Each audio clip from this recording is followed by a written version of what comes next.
Okay, here we are. This is a little learning, kind of a fact finding. This is what we do as home inspectors. We're kind of forensic investigators. So the first thing is we got a clue, right? So what we have a clue of, and if we look over here, the baseboard is separated off of the wall. For one thing, it's a little bit bowed.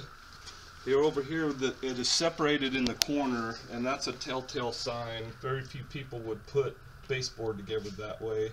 So what we did was, when we saw this at first, the curtains were closed, none of this was opened up. This is all we saw. Not really any staining on the wall that you can tell at first glance. So, but because of this, it warrants me pulling this carpet back. I'm right next to a door, I got 2 windows. We also know we had some faulty grade on the outside that concrete's all the way up against the bottom of the stucco weep screed. And that would be an easy one to jump to the conclusion that that's the source of this water.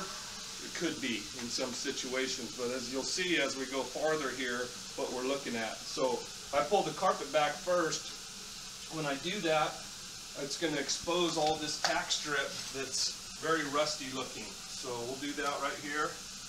We'll take our little pliers and we'll just pull it back. So now you see heavy rust on the tack strip, heavy rust on the carpet, and definitely evidence of prior moisture. So now we're asking ourselves, how did it get here? Is it a leaky window flashing? Is it a leaky door flashing? And my theory is it's a roof leak. We're right below a valley outside. We already called out broken tiles, lots of debris in the valley. So as we start looking at that now, I see a little bit of ghost staining on the side of the window. I see the sill is swollen and blistered looking here. So then I'm going to follow it up a little bit, and I pull this back and I can see a moisture stain on the wall right above the window. So it's right in this area.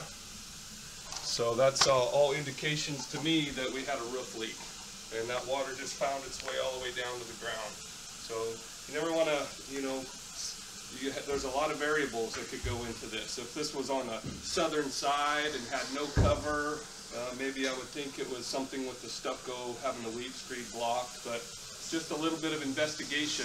And then the last thing we're going to do is go in the attic and look up in this area for any staining, just to reconfirm, yes indeed, this was a roof leak. We don't know if it's current, it's not raining right now, but it'll definitely go in the report as an action item. Okay.